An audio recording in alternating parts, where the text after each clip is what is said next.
for Dr. J.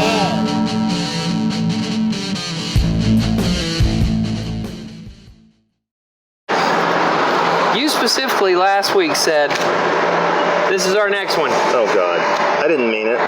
Well, you were pretty damn serious when you said it. Was I angry when I said it? Kind of. You're going to hold me accountable for something I said when I was angry? Do you remember what it was? I was so angry about so many things. No. Safe spaces and triggering. Oh, God. Do you understand that if anyone watches this, I'm going to get fired? Oh, we're all going to get fired eventually. Yeah, I have strong opinions about safe spaces. Well, and we have to talk about Jonathan Haidt.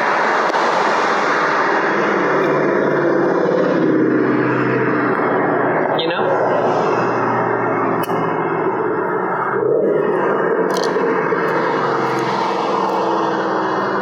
Because Mr. Haidt is the one that wrote, or Jonathan Haidt. I don't know how do you say his name? How do you spell it? Haidt. Jonathan Haidt, right? I guess. Yeah. Anyway, he wrote Calling of America. And I haven't read it. I've got it. I haven't started it yet. Okay. So I should qualify my problem with safe spaces and triggering because it sounds like I'm an asshole. Okay. It's not, okay, we taught picking cotton. Right. And one of the things that we were told to do in our syllabi, and I was actually happy to do, if someone has had experiences with this, and by this I mean rape or sexual assault, you can opt out of the class. I get that. Yeah. That's real, really, really nasty stuff. And if someone's lived through a trauma like that, your job is to either provide them with a safe space or let them opt out of that space. That's when you need a safe space. Okay. What I don't agree with is we're going to talk about controversial topics, and some of this may offend you, and therefore we're going to try to avoid them. Right. Or you can opt out if your feelings get hurt. And I have a feeling that that's where we are rather than the legitimate safe space. And again, safe spaces for people who are marginalized, that's fine with me too. I don't care. Right. But that doesn't mean you get to opt out of a hard conversation. Right. That's what pisses me off, because the university is supposed to be a fairly unsafe space for great ideas. Yeah. It's supposed to be a place where you have to face up to some not so pretty things about the world. That's what it was like for me in college, probably what it's like for you. Let's talk about hard stuff, and let's let every view you have be challenged. And at the end of the semester, you evaluate, do I believe any of the crap I believed before? Yeah. Well, and that's the thing, right? Like, a lot of my viewpoints changed when I got through college. A lot of my philosophy, a lot of my religious beliefs, all changed when I got out of college. But this is where it gets complicated, because as we noted last week when we were at that table, we were the first generation to be indoctrinated into critical theory. Like, fully indoctrinated. Now, granted, our generation is cynical enough to push back on a lot of that stuff. But, so when it comes to these safe spaces, I'm wondering how much of it is us reacting to the theory. Okay. So the theory in its rawest form that we got in school offered an unsafe space where everyone's ideas were up for debate. That's what theory was capable of doing at its best. Right, but that's not what it does. Not now, no. But back then, when you were getting Derrida and Foucault, it's like, this is going to blow your mind. Right. This is going to have an extraordinary impact on you, and you may not know who you are by the end of it. That's what Derrida can do to somebody. Right. Derrida can say, There is nothing outside of the text. There's no escaping language. Your entire identity is framed by it, and therefore any beliefs or values you have are a result of being caught up in this matrix of signification. How's that for fancy language? Nice. Are you... That's what I learned. That's all I learned in grad school, how to say things in a way that sounds intelligent. I'm not actually that smart. He's just a cis-norm.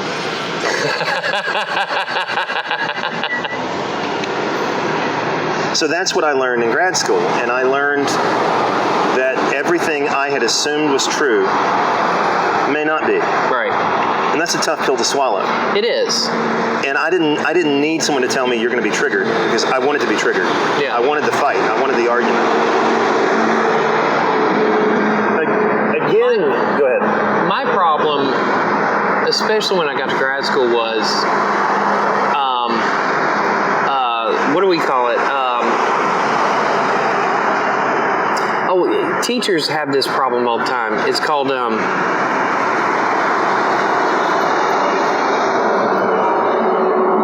you think that you're not real, when you think that you're not actually smart. Imposter syndrome. Imposter syndrome, yeah. I had that all through grad school. I have it in other parts of my life now. Not in teaching, but everything else. I still have it in teaching. I still worry that I'm not smart enough to do this job. It's pretty common for us. Yeah. Most teachers go through that. When is everyone going to figure out I'm a fraud? Yeah. No matter how many times you have students or colleagues come up to you and say, I learned so much, I still feel like I'm not doing a good service. At the end of, especially the past, since I've gotten out of rehab, okay? Since I've gotten out of rehab, every semester I end the semester and feel like I have failed. You tell them that. Yeah. Well, I honestly, honest to God, feel like I have failed. I did not do as good as I should have done. Oh, no, okay, if that's what you mean, then yes, I have that all the time. Yeah. I still have that. But yet they come back and they tell me, they're like, I learned this and this and this, and they string out all the things. Without me prompting them, they just come and tell me and say thank you. Well, the reason we have it is because we've learned a lot. Yeah. And the more knowledge you have, the more you realize you don't know. Yeah. If you didn't know anything, you'd be fine. Yeah. That's what I was telling our mutual friend. She was talking about going to therapy and how ignorance is bliss, and her therapist never said it outright, but being too smart and too knowledgeable for your own good. Mm-hmm. We wandered into a different area, but that's fine. Yeah. No, it's okay. No, because it's part of it. I don't recall being coddled as a student. Yeah. Ever. I was never coddled. I don't recall. I was challenged. Well, and that's what is, and this gets into the question of what is a university for? Yeah. What is a college for? And if a college is to say, you're going to be comfortable all the way through, we're going to warn you before we say anything that might be controversial. Right. No. If you can't handle it, you need to find somewhere else to be. Because the university should not change to meet your needs. Right. That's not what a university is supposed to lift you up to another level, not say where you are is just fine. Right. Little Johnny. Or whoever. Why Johnny can't write. Yeah.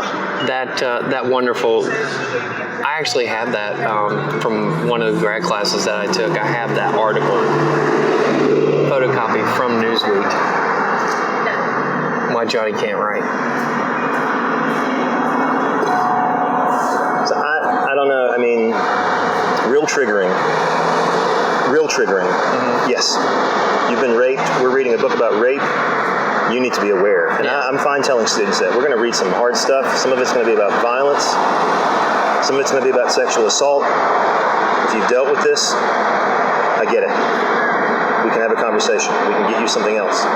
But if it's just because your views are being challenged and you think that's not creating a safe space, you're full of shit. And that's where we are. The only time I warn students about anything is strong language. I don't warn them about anything else because I didn't get a warning. Yeah. And that's the way I approach it. And that's probably, I know that's probably like, oh, that's so horrible.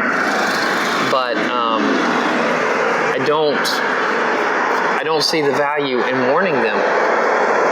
Other than, there's going to be some strong, like when we get into Howl, I'm like, there's going to be strong language. And what I want you to think about is not the strong language itself. I want you to think about what is the point of him using this language? What is he trying? There's a point. He didn't do it by accident. He's not doing it to shock you. He's doing it for a reason. What is that reason? When you look at the overall narrative of Howl, you start to understand exactly what that language is doing. Yeah, it's not there for no reason. No. It has power. And so, but things like if I had been teaching 111 during picking cotton, I wouldn't have warned them. I would not have warned them. See, I don't think that's necessarily horrible.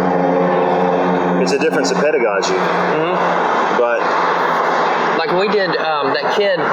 You remember years ago when I was teaching virgin suicides, that one kid opted out of the virgin suicides because he was telling me, he said, I had someone really close to me who committed suicide. And I said, okay. He's like, I can't read this book. I'm like, the book is not glorifying it. In fact, by the time you actually get to it, it's representing something completely different. The acts themselves are metaphorical, And he said, I just can't do it. And he was like, I'm sure you've never had to deal with it. I was like, yeah, I have. So I've dealt with death a lot in my life, and one of my best friends when I was a kid put a gun to his chest and pulled the trigger. Yeah, I know what this is. That's not what this book is about. In fact, and I told him this, I said, in fact, one of the reasons why I picked up the book was because it had the word suicides in it. And you had dealt with it. And I dealt with it, so I wanted to see what he was going to do with it. And it's not about the suicides. It's about the erosion of the American culture. And nope.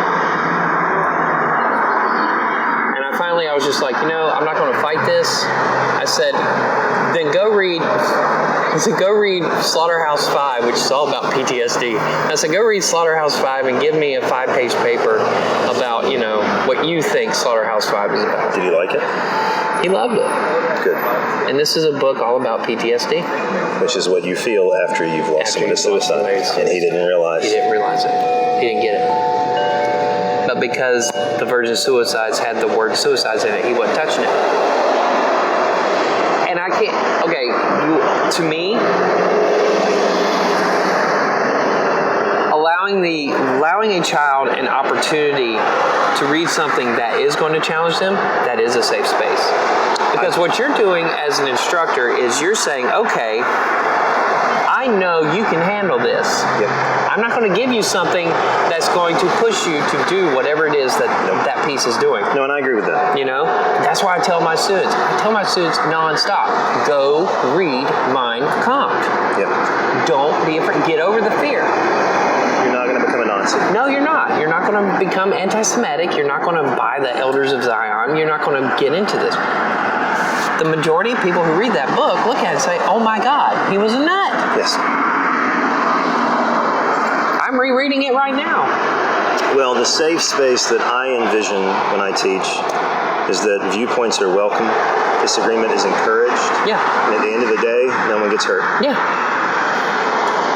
Nobody gets hurt. The only time I've ever had a confrontation over ideology in my classroom. Now, I've had confrontations over other things in my classrooms. Oh, yeah. But the only time over ideology was we were talking about, I was explaining how this was in critical thinking, and I was explaining how narratives were built by both sides.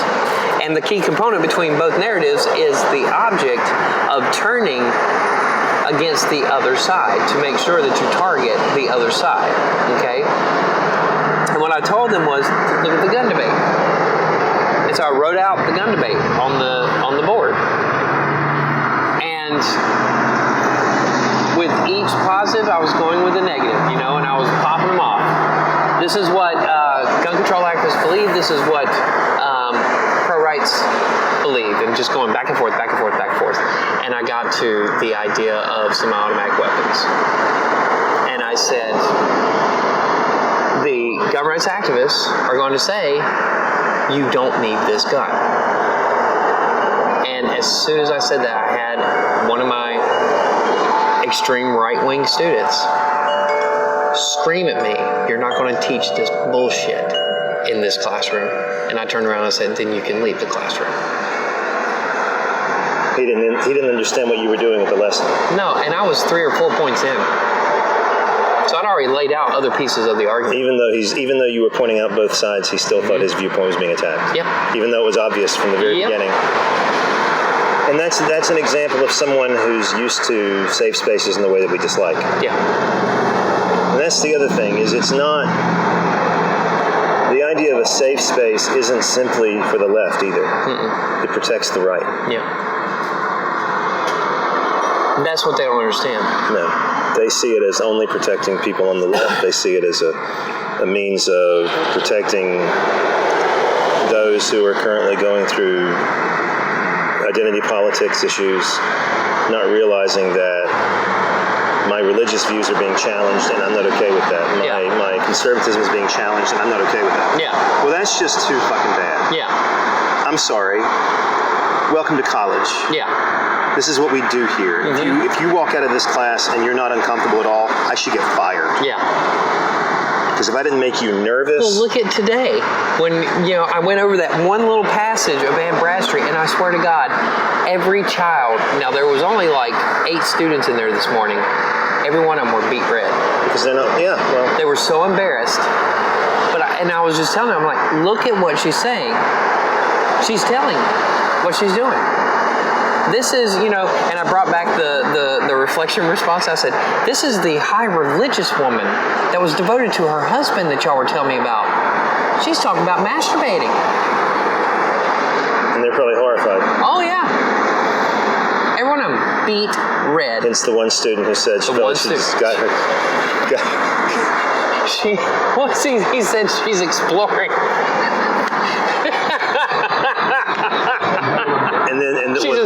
She was discovering things. That's what he said. She's discovering things, Mr. B. And I'm like, what is she discovering? Things. And the female student who said she felt like she just had the talk with her father. With her dad. The talk. But see, I see that as a success. I do too, because guess what?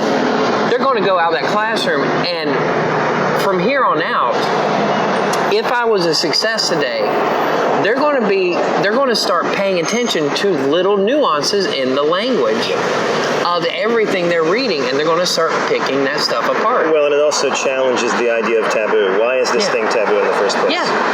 Why are you so embarrassed? And Bradstreet's not even taboo. That's the crazy thing. I know. So you ask your students, why are you so embarrassed by this? This is natural. This is a part of what it means to be a human being. That's why I start off with Whitman in part 2. Yeah. Find the orgasm. Go find the orgasm. It's there. Every time I show it, they're like, oh my God, I can't believe I missed that. Because it's right there in your face. Yeah, we don't get to anything like that until Chaucer. and then he starts using the C word over and over and over again. My students are like, what does that word mean? Like, you know what it means. Don't play coy with me. Well, what is it that the wife of Bath actually taught? She goes into a story about it, right? What makes the wife of Bath so unusual is that the prologue is longer than the story. It's the only one in the Canterbury Tales where the prologue is longer than the story. Right, but she talks about her actions. All of her husbands and how she wore them out sexually. Because she had this insatiable appetite for sex. And for my students, it's like, I had one student who said, this is too dirty for me. I'm just like, oh, you poor kid. This is fantastic. Oh. And the tale she tells in itself is controversial because it's about a knight who rapes somebody, who's gone before the king, and the queen, who may be Guinevere, says, if you can tell me within a year and a day, come back and tell me what women want, you can live. And at the end of it, he comes back and he says, women want control. And they said, yep. Women want power. And that the wife of Bath is telling the story because she wants power over her husbands. And she has sexual power over them because they have to satisfy her. Right. Because the religion says you have to make yourself available to your partner, but she wants to have sex all the time, and they can't keep up. Yeah. And some of my students get nervous with that because they are taught not to talk about sex. Did you explore any of the things we were talking about with Beowulf? I didn't talk about no. Okay, because as interesting as the argument is, I still can't find any ironclad evidence to suggest that they're having orgies in the meat hall. They've got to be. Oh, God. They've got to be. Yeah, well, keeping in mind that the person who wrote this down was a priest. Okay. Hence why it's hidden. Hence why it's hidden. Come on, Henry James. The next time. Okay, no one was more sexually repressed than Henry James. Well, yeah, and that comes through in Daisy. God, what a great scene. We were all surprised at her God, what is it he says? We were surprised at the breadth of her employment. One of our bosses, one of the administrator's daughters took my American Lit class, and she grew up and was dual enrolled in a Baptist private school. This Turner? No, this is not. He's not a conservative Baptist. Oh. This was somebody else. I'll tell you later. Yeah, tell me later. I had. Yeah, I know. Her son. She was one of my best students. Yeah. And at the end of class, she came up to me. She's like, "I have learned," and she wasn't triggered, but she was shocked. Yeah. She said, "I'd never learned any of this in school." Yeah. I'm like what? She's like, "Well, they never told me that Walt Whitman was gay." I'm like, well, of course they didn't. You go to a private school. But at the same time, how did you read Whitman and not pick up on the fact that he's flaming? But if you've got a certain religious conviction, you're not going to see it in the world necessarily, especially if your teachers don't point it out to you. Well, and that's why my kids they miss that line. They do. That one couplet where he talks about the quivering hand going down and playing with their hair. Yep. And then, Boom. how she arches, how do you say, she arches herself and they souse her with spray. Yes. Yes.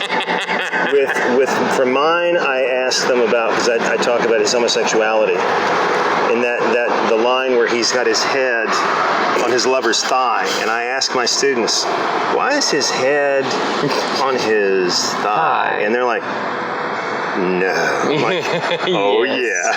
Yeah. It's true. It's like exposing someone to the dark side. Well, he ultimately comes out in, was it the third stanza? Yes.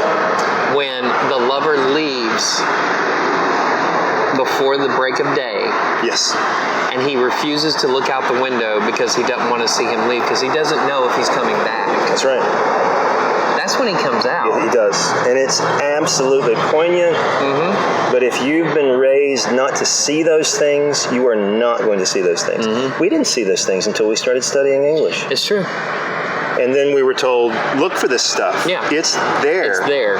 And these kids view writers as being these distant figures who live on high and don't have lives and they write. And no, Whitman was having the gay sex. Yeah. And you may not like the fact that Whitman was gay, but there it is nonetheless. Well, and we're going to talk about that. We were taught before the English major, before we hit that, we were taught that there were basically three kinds of writers, right? There was the entertaining writer who wrote just to make money. Yep. Petrarch. Patriarch's that's another show. The Petrarch, the guy who sits under the tree and just wistfully dreams and writes down his dreams. Yes, and writes about Laura. And or whoever she is, right? Well, that was her name. I know, but I'm just saying, that writer. That type of writer. And then the third type of writer was the serious thinker. Yeah. And the serious thinker was only writing about philosophical things. Dante, right? Milton. They're serious. Shakespeare. They're serious. Well, Shakespeare was an entertainer. Yeah. So he was writing. We don't view him that way. No, because he's it. Well, he is the pinnacle of all writing. Of all writing. In any language. There, I said it. Yes. But it's true. It's not just English. He is the pinnacle of writing. He's everything. And the great thing is, he's the greatest plagiarizer in the world. Yes, he is. Well, when he was alive and before, there was no need to create new stories when you had all these stories. It's not until the Romantics when you have to start saying, but let's what he make did something to those new. stories. Oh, my God. Oh. He steals Hamlet and then turns it into his own. Macbeth. But those writers are like, I have to explain Shakespeare to my students. Like, whenever the young men in Romeo and Juliet, one of the only parts about that play that I actually like, because I hate the play, because it's been overdone and it's been done poorly. Okay, I hate watching it. It's awful. It's awful. Reading is a different story. It's not a bad play, but it's not his best. But there's a moment when the Montagues and the Capulets, these young men, are getting ready to fight. And one of the characters says to the others, "Do you bite your thumb at me, sir?" "Yes, I bite my thumb at you, sir." And I ask my students, "What does that mean?" "I don't know." "It means, did you just flip me off, motherfucker? Because if you did, I'm going to kick your ass." And my students are like, "Oh my God, are you sure?" I'm like, "I'm absolutely sure." Yeah. That's exactly what's happening there. And then you have what the great irony of the entire thing is not the double suicide. No. It's what's his name? The one who's not part of the two houses. What is his name? Harris? No. Harris is part of, I don't know. Anyway, he's the one with the line, a curse upon both your houses. Oh, yeah. That moment. Mercutio. Yeah. I love that line. Yeah. No, it's the moment. It's kind of like the Et tu, Brute in Caesar. Everything is silent. Everything is still. And he just looks at Brutus and says, "You too?" Yeah, Shakespeare was not writing a love story. No. She was a 13-year-old girl, dude. That's creepy. Yeah. Well, he was a 16-year-old boy. He didn't know what he wanted. Well, he knew what he wanted. Dost thou leave me so unsatisfied? Yeah. And it's these conversations that are triggers. And that we're supposed to be having. Yeah. But sex is so taboo, and you would think it wouldn't be anymore, given the fact our culture is fixated on it. Well, I read a thing a couple of years ago. Porn is the #1 industry in America. Yep. It's pretty much the entire internet. Yeah. And spam. Yeah. I mean, and Donald Trump's tweets. Donald Trump's tweets. That's 10% of the internet. Right. So no, if this is triggering, because we're talking about difficult stuff. I mean, you want to talk about you getting in trouble for using one word in class that you should not have used apparently because it crosses a line. The word sex. You used the word. You didn't say anything about that. No. What I got in trouble for was so I have to explain this. I write F-U-C-K on the board in big bold letters. Oh, this was the fuck lecture. Yep, and I wait for them. I wait for one of them to either giggle or gasp. And I immediately turn around, pinpoint who it was, and point at them and say, "Why? Why'd you just do that?" And they're always just, all of them have this look on their face like, "Oh my God, what did he just do? He just lost his job." But then after we go through that, we've all thought that about you, Brian. Yeah, I know. And I go through this 5 to 10 minute spiel about the word, explaining the roots of it, what it does, how it's the most versatile word in the English language, that is the only word in the English language that can compose an entire sentence of just that word. And then I say, but there's another word that we fear even more. And that's when I write sex on the board. And I wait because there's always some snot-nosed boy who says, "I ain't afraid of that." It's always a boy. Always a boy. And I turn around and I say, "Really?" And this is what I got in trouble for. I asked them, and it's the same thing every semester. If you had the most mind-blowing sex of your life last night, would you tell your mother? that right there. I got in trouble for asking a kid that because he had the gumption to say, I'm not afraid of that word. And as soon as they say, well, no, I wouldn't do that. I wouldn't tell my mom. Then you are afraid of it. Because the word is more than just the word. It's the concept. Whereas the word fuck it's a throw-off word. It's a throw-off. It is one of the few words in the language that can be used in almost every single part of speech. Yeah. No, it can be used in every. It's the only word that can be done that way. I can't think of a single word. Shit is the only one that comes close, and you have to have an article with shit. Yes. Not with fuck. Not with fuck. It's my favorite word for a reason. Because it is literally the most universally useful word ever. I mean, you can utter an entire sentence of nothing but that word, That's and what I everyone just knows said. what Yeah. you mean. It's just like, you must be having a bad day. Exactly. But yeah, that's what I got in trouble for. That's what I got caught up into HR for. Was that. Yeah, but they let it go. They did. Because they saw the value of the lesson. Well, I explained the entire lesson to them because what they didn't tell HR, they didn't tell them about the first word, which could have really got me in trouble. You used the word love too that day? Love, hate, and God. Yeah, those are tricky words too. Love gets us into a lot of trouble. But this is a failure of the English language to only have one word for it. Yeah. The Greeks have figured this shit out. Yeah. Several. Well, and we actually talk about agape. We hear the word love, we think eros. And that's our mind goes to sex. Yeah. Unless you have kids. Yeah. Or unless you have a strong conviction and a belief in a deity. Yeah. At which point your mind might actually go there first. Yeah. Which is where my mind goes whenever I hear the word love. I don't think about sex. I think about my kids. I think about God. Yeah. But when you're that age, I don't know. I mean, Well, and we talked about today, when we were talking about Winthrop, I brought up the love thing.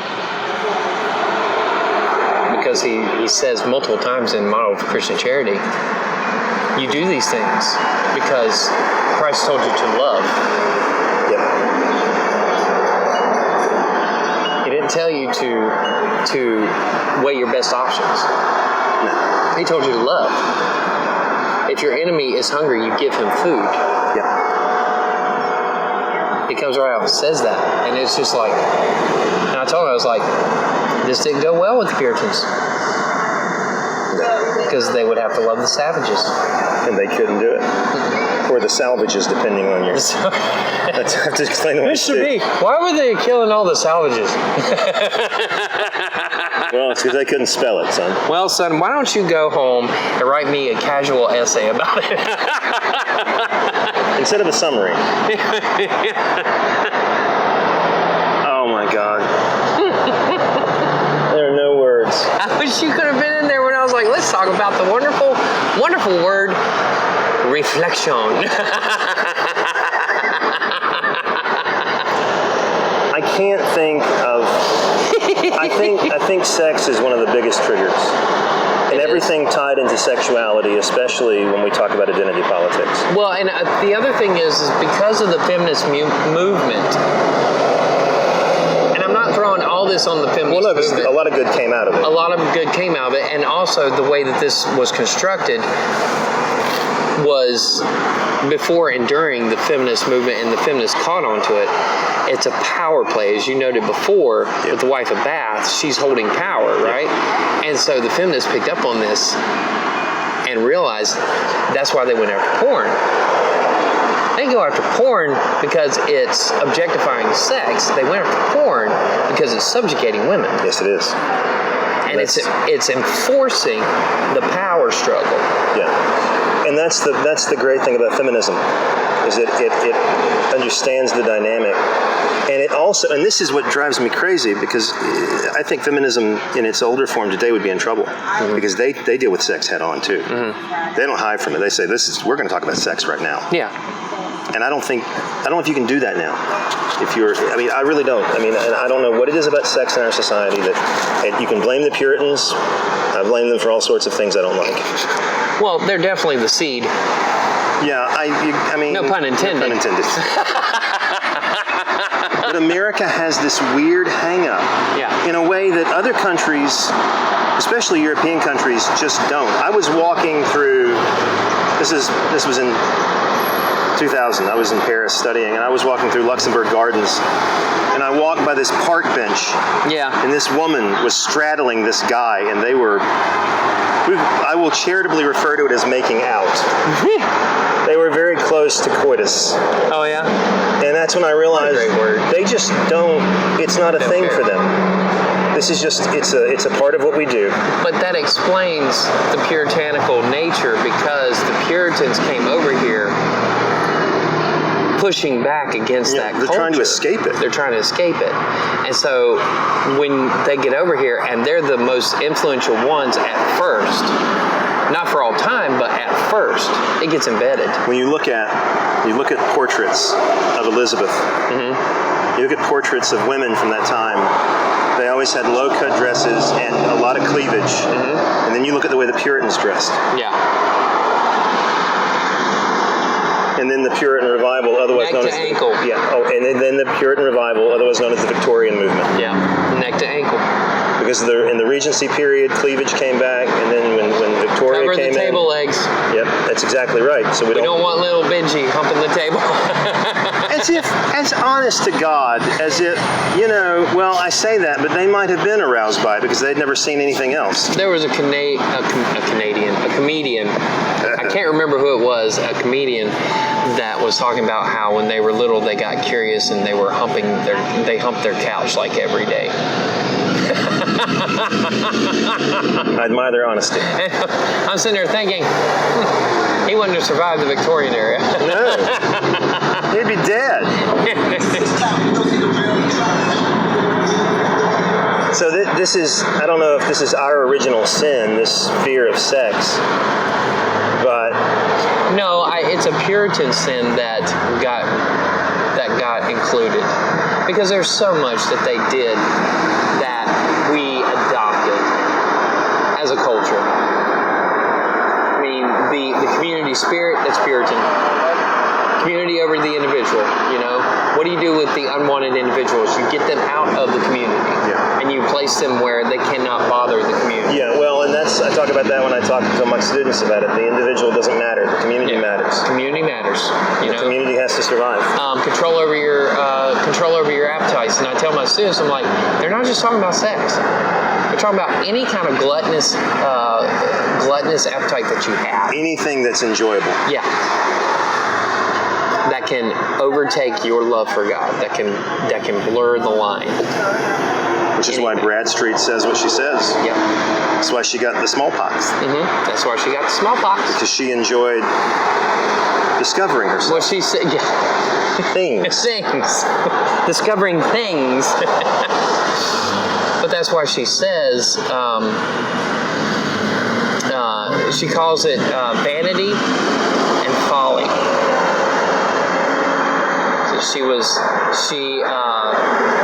She gave to her vanity and folly. And at 16, God smote me with smallpox. And I repented. And then what's odd is so you get to that section and she talks about, I repented and God forgave me. And then the very next line, at that time, the Lord blessed me with a husband.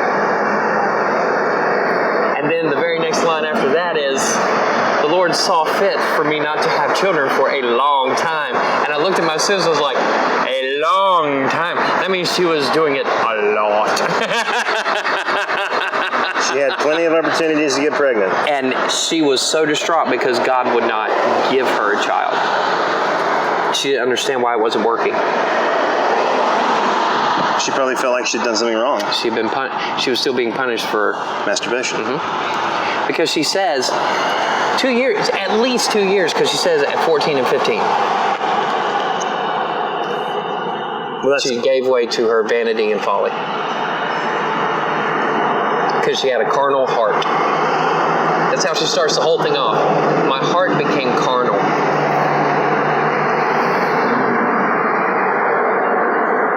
It's a pity. Yeah, she didn't become a meat eater. She wanted to be a man eater. But I showed them that. But then on the flip side of that, right behind that, I showed them that paragraph about how she questions her faith. She questions God. Oh yeah. And she's telling her children, I didn't know. What if he wasn't this? What if he was not the Trinity? What if he was something different? So she wasn't just questioning whether he existed, she was questioning whether he existed in a different way that other people saw him. And she answers it with this two-pronged answer where she said, but then I looked and I saw everything, and there's no way anything could have created this the way he did. You know? And so that's the first prong, but at the same time she also says, and my faith, how does she put it? She says something along the lines of like, either my faith, it wasn't like my faith was restored, but my faith became stronger is basically what she was saying, but it's the way she says it. And what she's doing in that line is telling her children, don't freak out if you doubt. Yeah. It's a sign that you actually do have faith. It's a sign that you are stronger than you may think by having that question. Everybody doubts. But then I told my students, like, now, why are these two passages, the author to her book, where she is contemplating abortion, and the love letter to her husband, why are these all important? Why am I making you read them? Why does it matter? Because she couldn't say any of this out loud. Nope. She never intended for these things. No. And I told them, I was like, what it tells us, looking backwards, is that the Puritan people were not William Bradford and John Winthrop. They weren't Cotton Mather. No. They were ordinary people who were in a cult. They were. Because they had to hide their true, honest feelings about things. They had to hide their true experiences and how they understood those experiences. Cult may be the best way to put it. Yeah, it was. It was in a cult. Like Jamestown. Yeah. Or Jonestown. Jonestown, not Jamestown. There's a cult of personality in Jamestown, but not a cult. And John Smith is, what a guy. How'd that Randy? What a guy. What a fucking eunuch. And got away with it like a fucking champion. I don't know. So this is the stuff. And maybe I'm exaggerating it. Maybe it's not a problem, but maybe we shouldn't be too worried and that triggering is not a big deal. I don't know. And I understand, like, so safe spaces, meaning that everyone has a place at the table. Yeah. I get that. Yeah. Even putting up, that you're an ally on your office door, I get that. But this idea of the classroom, I have a real problem with. I don't agree with the ally. Why? I just don't. I'm not there to, not right now. Not right now. Not right now. No, seriously, not right now. There's a 3-year-old behind you. Oh my God. I misunderstood. It's okay. Well, yeah, keep talking. Sorry. I'm sitting there telling you. No. I thought you were saying you weren't going to talk about it right now. No. So I don't agree with the ally thing because I'm not there to demean, degrade, or become a friend. I am there to, as I tell my students, I'm there to provide knowledge, provide tools on how to navigate that knowledge, and be there for if they have questions about how this knowledge is created, if they're doing it right, if there are other ways to produce the knowledge. Yeah. So I have a problem with this ally, because being an ally means that there's an opposite. What's the opposite to the professor? Who am I protecting them against? Yeah, I get that. So no, I'll never do the ally thing. Just like I won't put the safe space on my door. It's not a safe space. It's not an unsafe space. It's my office. Yeah. If you just come to me, you need to talk to me about what you're doing, your performance in class. That's what we can talk about. If you're coming to talk about a lesson, I will be happy to sit down and go over the lesson with you again, explain the assignment, etc. But as far as you having problems with my lesson, you can present those problems. I will do my best to explain why I laid it out the way I did, etc., that kind of thing. But I'm not there to coddle you. No, I agree with that part. That's not my job. No, and I think that's where we are, and that goes back to the book title, the hate book title. Yeah. Is that I think we're encouraging bad habits, especially in the classroom. Yeah. Because you're not supposed to be protected from ideas. No. You're supposed to be faced head on with ideas that may stand in opposition to everything you hold dear. Right. That's how you learn. That's not where we are. I know. We talk about the Greeks a lot, but what was their school? It was all discourse. Yes. Plato's dialogues. Those are all Socrates' lectures. And it's not safe because they address some pretty hard issues. Yeah. But that was the expectation. So I'm sympathetic with some of it, but I see the classroom as a place where you're not supposed to come out unscathed. In my opinion, the classroom is the safest space. Yeah. Because again, like I said before, by me giving you this book, I know you can handle it.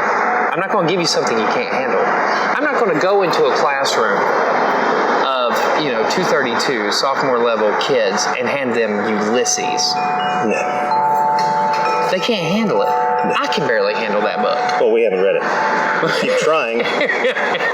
One of our friends one of my friends had to read 35 pages and she wanted to die. Remember when we were trying to figure out which novel we wanted for 232 back when we switched to Norton, Sound and the Fury came up and I objected to it. So if we want to do Faulkner, we need to go with Don Miller and do As I Lay Dying. Because they can handle that. They can't handle Sound and the Fury. It's hard for us. Yeah. That first chapter alone, just understanding what's happening in that first chapter and understanding who that voice is. They can't get it. No. And you want to talk about triggering? Oh. So, yeah. Those are books that I'm like, nah, there's no way. Not yet. But if there's something else that I think you can handle, I'm going to give it to you. My kids this semester, at the very end, they're getting Pudd'nhead Wilson. Because on the surface, it looks like a weird little quirky book. But then we start talking about it, and that's when it gets deep. And being able to control the conversation and keep how far down we go before we get to real dangerous waters with that book, that's my job. So that's where the classroom becomes the safe space. Well, it's a safe space in that your viewpoint is valid. And you have a voice here that you may not have anywhere else. Yeah. The rest of the world is not safe. Yeah. No one cares what you have to say outside. Right. Except your friends and your family. And then there's here. Yeah. Where 23 other strangers are going to listen to you. Who would never give you the time of day. It's the ultimate. No, I agree with that. It is a safe space. It is. But it's not the safe space that we talked about before. Well, no, it's not. But the other thing is like, then you have the backlash to that. Well, who determines how you, or who determines that you are the one that has the ability to control that conversation? Because that's what I was taught to do. That's what I do for a living. Yeah. I control conversations. That's the basics of teaching. You control a conversation all day, every day. Yeah. It's just directing. Yeah. Drawing certain points out. Yeah. And you referee the participants. You make sure that they stay in the boundaries. Which by and large they do. Yeah. Yeah, because a lot of times they're too afraid to say something that they think is going to be over the line. And that's why I have so much fun with it, because I know where they think that line is, and I will cross and dance all over that line. Because I know where the real line is. Like Bill Hicks? Yep.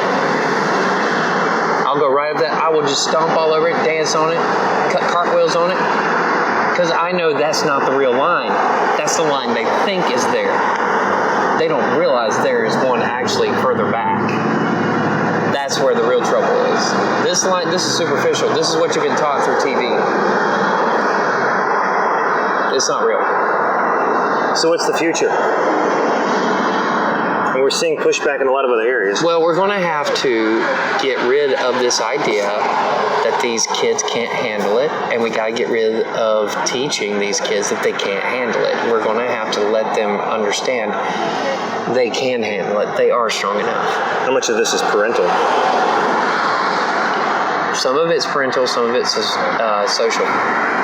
It's coming from, it's not just coming from home, it's coming from the elementary and secondary schools. That's where it's coming from. Parents and them, because who's running the PTAs? The parents. The parents are drawing the boundaries. It should be the other way around. The school should be drawing the boundaries based on what is and is not good for the community. Letting the teachers do their job. Yeah. If the teachers had freedom, they would be crossing boundaries all the time. Oh yeah. But they don't have that option. And it would be okay. Yeah. They would not. The kids would not come out scathed because of it. The kids would actually come out smarter, stronger.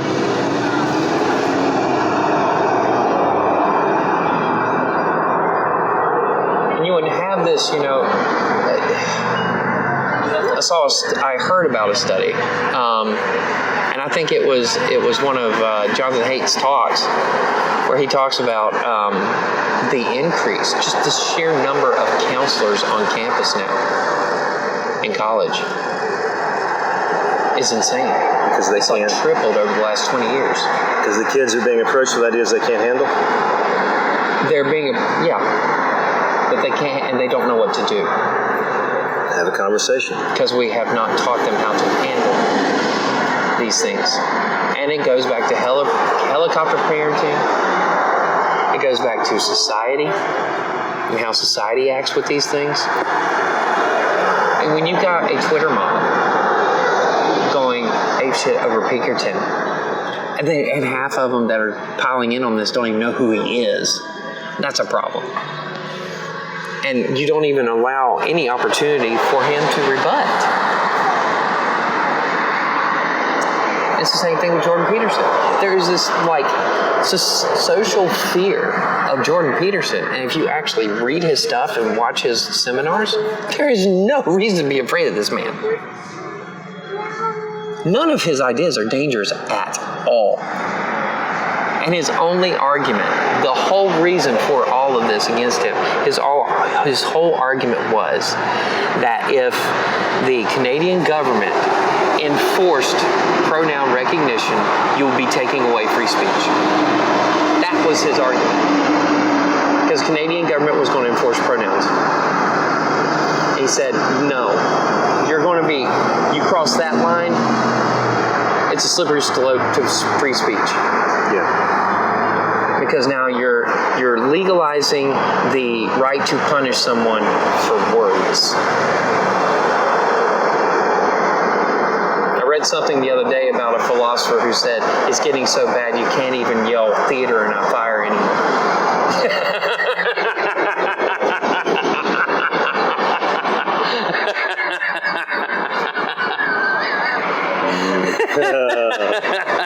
See what he did there. Yeah, but it's true.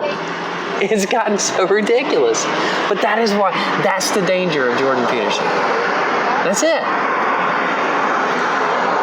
But if society only focuses on what they see on Twitter and Facebook and all that, you think he's the devil incarnate, the way they act.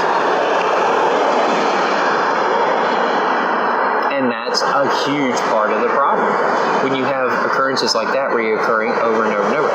A lot of people who are terrified of Ben Shapiro, if they would take 10 minutes to listen to him, they'd lose a lot of that fear. Not because of what he's saying. They'd still disagree. They still disagree, but they would realize he's not a threatening human being at all. He's a squirrely little man. He's a squirrely Jewish man. And so You know, and they would realize, wait a minute, he's a fundamentalist, not in, white or right-wing white supremacy style. He's a fundamentalist in religion. He takes his Jewish faith super serious, That's where his real problems lie. And those are so superficial. She's gone.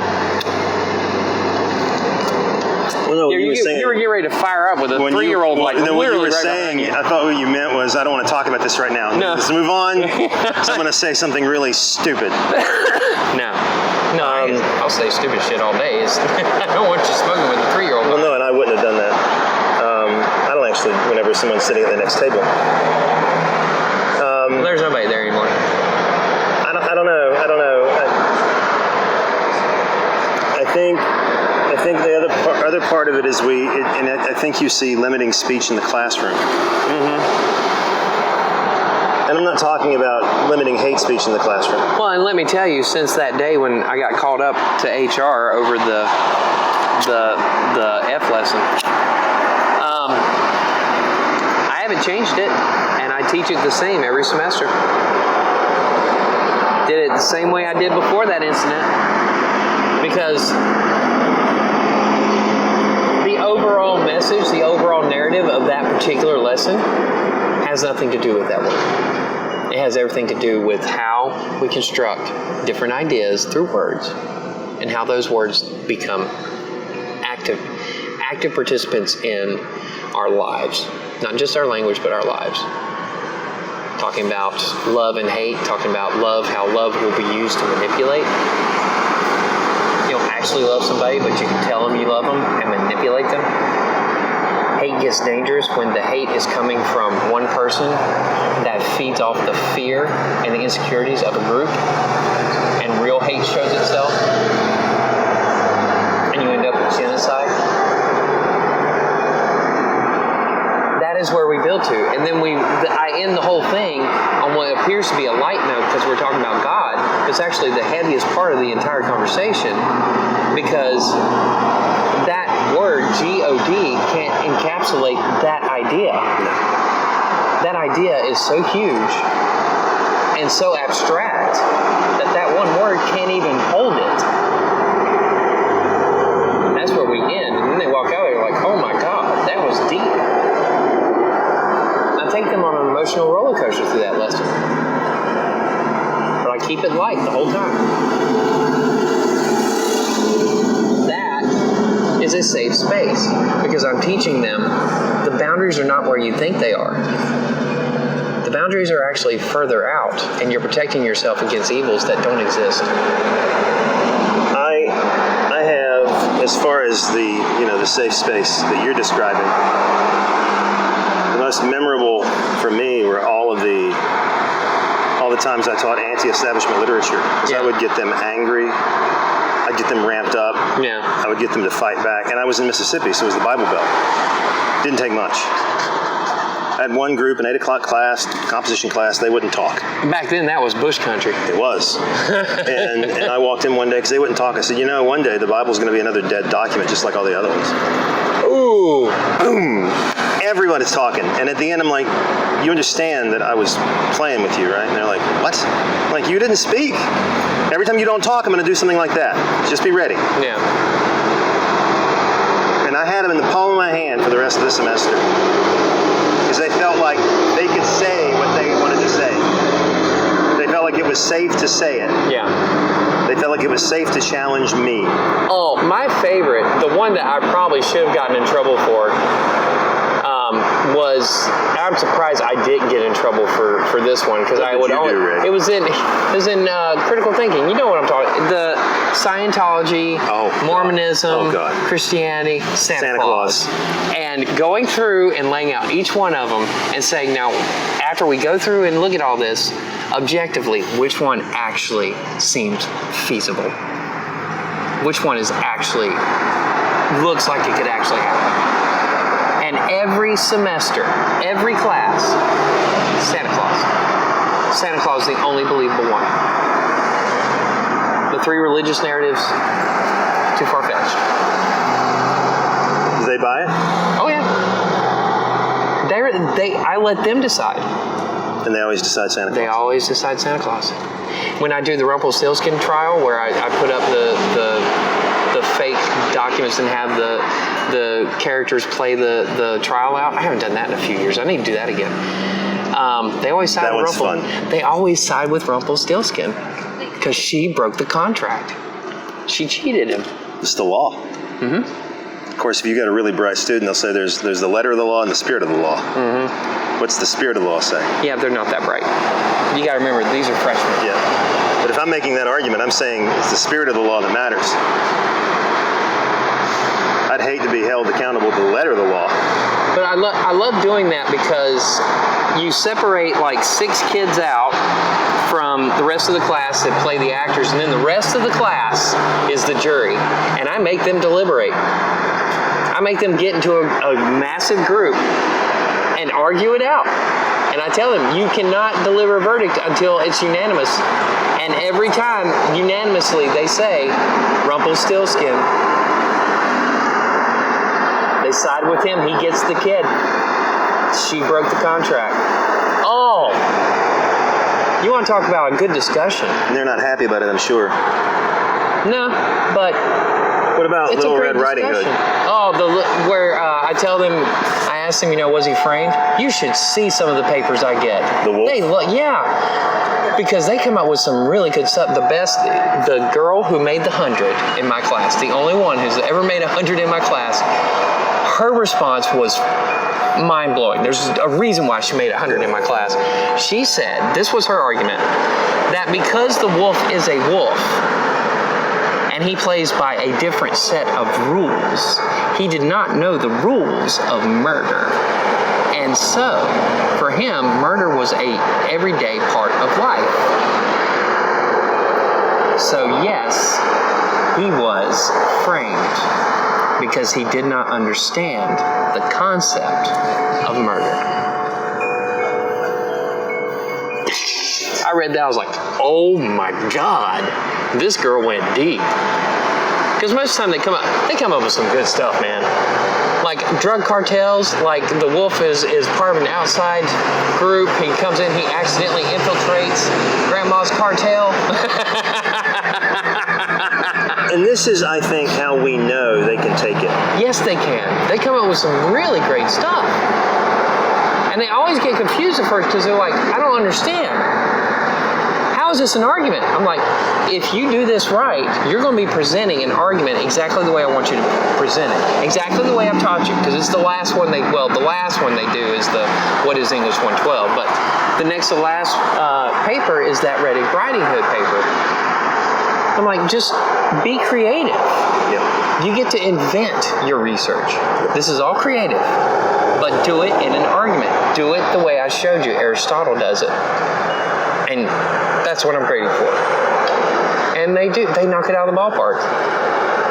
Well, it's an entertaining thing to write anyway. It is. They struggle with the rhetorical analysis. I do. They struggle with that because they refuse to separate themselves from their belief system. They don't know the difference between the story and the text either. They really can't get it. Oh, I know. I've read those. And every bad paper spent all of its time about the story and none of its time dealing with.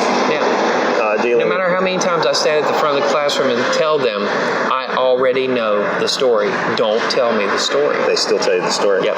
They've never been taught to think in that way. That's the point. And even after and see again, if we taught rhetorical analysis at a younger age. Triggering wouldn't be an issue because they wouldn't say, well, obviously this is attacking me. Yeah. They would say, here's an interesting argument. Let's have a conversation. Yeah. Yep. How are things working out in your other job? Okay. No triggering issues? No. Good. So I haven't gotten there yet. I mean, I haven't gotten that far yet. In the freshman level, it takes me a while to get there. Do you do the fuck list? Not in that one. I did that in the sophomore one. And do they understand it? Oh yeah. Oh, they have more fun with it than Guilford Tech kids do. you gotta remember, I'm dealing with a completely different student class over there. I'm dealing with the top of their class. These are the kids that, had the grades to get to the university. Right away. Yeah. So it's a different world over there. Maybe the triggering and the safe space in the classroom is less of a problem than we think, though. Yeah. Because I'm not facing it. I'm not having to deal with it. I think what it is, it's that it's the one voice speaks for many false dichotomy. This idea that this kid is triggered, this kid is complaining, we need to fix the entire population. And I think it's an overreaction. Well, and I think the other thing too, and certainly universities and colleges would never admit it, I think it's a liability issue. We don't want to get sued. Yeah. It's not necessarily because they think there's anything wrong with it, it's we don't want to get sued. Yeah. We need to be awfully careful about what we allow in the classroom or some kid's going to sue us. Yeah. And it's going to be bad press for the college. Yeah. I'm surprised, speaking of lawsuits in colleges, I'm surprised the one right down the street here hasn't run into that. Was it triggering or because of COVID? COVID. Is it 89 cases? They're not going to shut down. No, as long as Nito doesn't get it, they're fine. Sorry, I shouldn't have named him by name. There it is. Yeah. Welcome to Nitoville. Cabane Town. Used to call it High Point. Yeah. No, it's Cabane Point. I don't know. I have hope that, and again, it's always Gen Z we come back to. I don't think they're going to care. I don't either. I think they're seeing this and they're seeing the bullshit and all of it. Now, when the millennials start having kids, that we see in college, yeah, because we haven't seen them yet. We haven't seen those kids. We're yet. still seeing Gen X kids. Yeah, exactly. What's that going to look like? Yeah. We'll see a shift like we did in 13 and again in 16. 13 was the great No Child Left Behind shift, 16 being the Common Core shift. I told you I didn't have to worry about any of this crap when I started teaching, because I started teaching in 02. There was nothing yet. No. They were just getting an education. Yeah. And they didn't run to the chair of my department or the dean or the provost to say, Jason is saying some really nasty things about my faith. Instead, what did they do? They said, let's have the fight right here in this room. Let's have the argument right now with you. You're wrong, and this is why. And every day I walked out of class like, I got them to care for 50 minutes. And they didn't realize that I'd done it. Right. They thought, I was just, in fact, the best compliment I got, and again, this is pre-triggering. The best compliment I got on an evaluation is the student said, I thought we were just having a conversation. I got an education in spite of myself.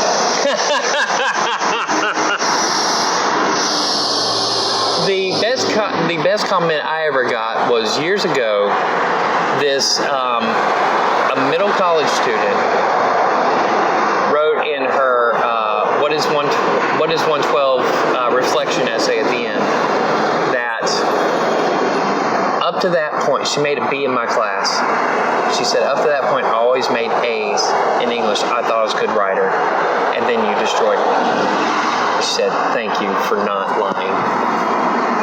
Yeah. And I was like, wow. This is a middle college kid. This is a high school. Well, they're pretty close to it. Yeah. They see it. Yep.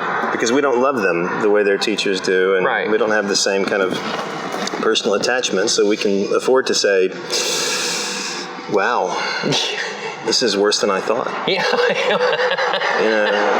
I had one student who came in and said, this is really bad. I'm like, well, we've got a long way to go before it's just bad. I told a group yesterday, no, it was last week. I told a group yesterday, I just said it again. I told a group last week, I miss grading by hand. And one of them said, why? I said, because I miss being able to draw the line halfway through the first page saying, I stopped reading here. You ever think about going back? every so often, but no. The And you rubric realize- is just so easy. You realize how hard it is to grade by hand? Yeah, I mean, it's hard enough with the rubric. It takes a lot of time. Yeah. Well, it takes a lot of time to build the rubric. Yeah. Once you build the rubric right. Right, but when you think about the amount of students that I have, Oh, I know. Well, know, you're between teaching. the two schools, God. the rubric, even with the rubric, it's time consuming because you got to get through all those papers. Doing that by hand, I'd be drowning. Are you having to grade by hand over there? You can use the rubric. I use the rubric over there too. Do they expect you to? DePolo gives you rubrics. And you just follow them. Well, I make my own. And no one seems to care. No, because I love Jason DePolo. Jason DePolo is a good man. Yeah. His rubrics. No last names. Yeah. Whoops. Oops. But their rubrics. I'm not a fan of their rubrics. I like my rubrics. Yeah, I like mine. Mine are as advanced as you can possibly be, as detailed as you can be. Now, I will say this. This year is the first year they've had a common template for everybody. And And you're I'm not thrilled. following the template. And you know what? It's not like my experience at the other place where I was fought over what they could read. Have we run out of material yet? I think we've tapped out of safe Yeah. places. All right. I guess we're done. Well, let me rephrase it. I guess he's done. I can talk. So. I've got a lot to say, obviously. Yeah. No, we're done with safe spaces. I think we made our point. Just. The classroom is already a safe space. And I've got nothing against people who put safe space on their door. Don't think that. No. I'm just not going to do it. And I don't believe in it, and I don't think it needs to be done.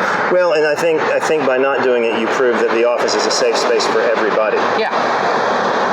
Everyone who comes in, their ideas are protected. Yeah. As long as and that's the other thing. That should be assumed. As long as, and that's kind of the other thing with if you want your idea to be respected, just do one thing. Yeah. Show me evidence. Yeah. And I'll listen. Well, Without any evidence, I don't care. What I tell my students all the time, there are no wrong answers if you can back them up. That's right. That's the thing about academic writing. It's not a yes or no. It's not a black or white. It's not a us versus them. It's not a right or wrong. It's can you back it up? If you can back it up, you're right.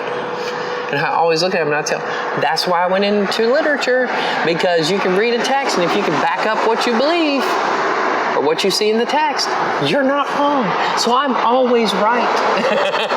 It's beauty. Yeah. Until I get home. And then I'm wrong. But that's another show. Yes. There's not enough evidence in this planet to make me right at home. I think that's a common experience among married people. I think so. Specifically men. I didn't want to say that. You went there. You cis-normative motherfucker. All right. I'm the barber. That's Dr. J. We'll see y'all next time.